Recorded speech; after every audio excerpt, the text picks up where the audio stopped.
thanks for tuning in to part 3 of this video series. In part 1 and 2, we looked at the stage and what we'd expect to see in the prequels from what we learned in the originals. Now in part 3, we'll look at the story, what the originals told us about the events that came before it, and from this, what we'd expect to see in the prequels. First, we're looking at the story of the galaxy. Specifically, we're looking at the geopolitics of the galaxy, from the Rebels' point of view. We're not focusing on the story of the characters, we're looking at how the galaxy changed during the original trilogy. Now you may agree or disagree, which is cool. All we're trying to do is set a framework for the story of the originals and how the prequels need to tie into that. So let's get started. Episode 4 starts with the Death Star plans being stolen by the Rebels, but these plans fall into the hands of a farm boy and an old Jedi. The Empire is hunting them down, but our heroes escape Tatooine. Then they manage to escape the Death Star on their way to delivering the plans to the Rebel base. But the Death Star has followed them and is about to destroy the Rebel base. Just before the rebellion is wiped out, Luke destroys the Death Star, gaining a significant victory for the Rebels. In Episode 5, the Rebels now have a new base, but the Empire discovers them and destroys it. However, the Rebels manage to escape to fight another day. The rest of the movie is focused on our characters, and the balance of power in the galaxy doesn't change significantly. Then in Episode 6, we see all our heroes reunited. There is a new Death Star, but the rebellion has found a way to destroy it. The attack begins, however, and the rebellion and Luke seem destined for failure. Until that is, the Ewoks come to the rescue of the rebels and save the galaxy along with Vader saving Luke. So the story of the original trilogy is one rising from a low point to a high point in the galaxy, from oppression to freedom. Now when we come to the story of the prequels, we need the reverse. A story of a galaxy falling from peace and harmony to war and persecution. But how do we do this? In my mind, there's two main ways. The first would be where an enemy is taking over the Republic, and the story would be focused on our heroes as they fight for survival over the course of the trilogy. Now that doesn't sound like fun to me. The other would be that we follow our heroes as they battle an enemy over 2 episodes. Each episode, they end victoriously until the last episode, where a twist flips the entire galaxy on its head and leads us to the Empire taking control.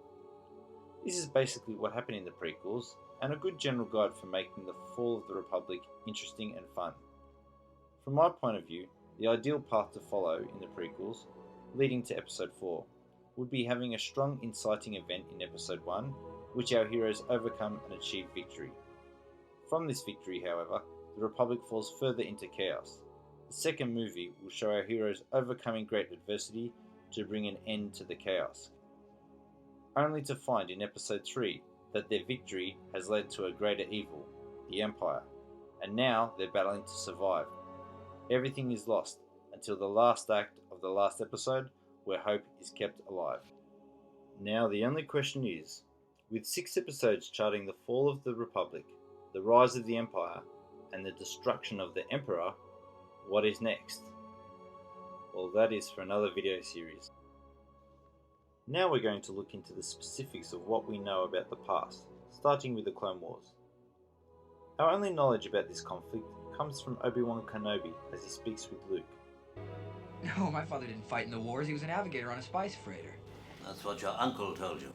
He describes the Clone Wars, which is plural, indicating multiple conflicts, not just one. The name Clone Wars also tells us that this conflict was either a war against clones or about clones. This is because wars are generally named for who they fight against, where they fight, or what they fight about. We can conclude that Obi-Wan was fighting against clones or about clones in his idealistic crusade. We also learn that fighting in the Clone Wars was a good thing from Luke's reaction to Obi-Wan's revelation about his father. You fought in the Clone Wars? Yes. I was once a Jedi Knight, the same as your father. From these scenes, it appears that Obi-Wan and Anakin fought against or about clones, and it was a noble fight. Next, we'll look at the story of the Skywalker family and what we learn about them.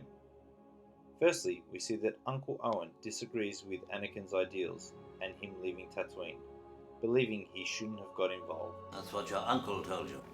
He didn't hold with your father's ideals, thought he should have stayed here and not gotten involved. We also learn that Anakin leaves Tatooine to follow Obi-Wan on an idealistic crusade.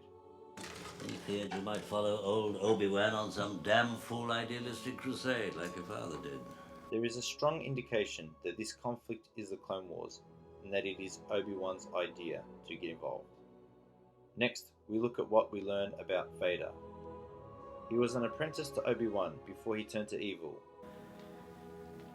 A young Jedi named Darth Vader, who was a pupil of mine until he turned to evil, helped the Empire hunt down and destroy the Jedi Knights. He betrayed and murdered your father. And he didn't finish his studies before leaving Obi-Wan and turning to the dark side. The circle is now complete. When I left you, I was but the learner. Now I am the master. He's also Luke's father, and we find out that Obi-Wan lied to him. But how much did Obi-Wan lie? Obi-Wan never told you what happened to your father. He told me enough. He told me you killed him. No, I am your father. We hear Obi-Wan describe that he's more machine than man. Is this from multiple injuries or one big accident? There is still good in him. He's more machine now than man, twisted and evil. Luke's father wanted him to have his lightsaber when he was old enough. This is told to us by Obi-Wan. Is this a truth or a lie? Obi-Wan isn't a reliable source. Your father wanted you to have this when you were old enough. We hear the Emperor tell Vader that Luke is Anakin's child, which Vader doesn't initially believe.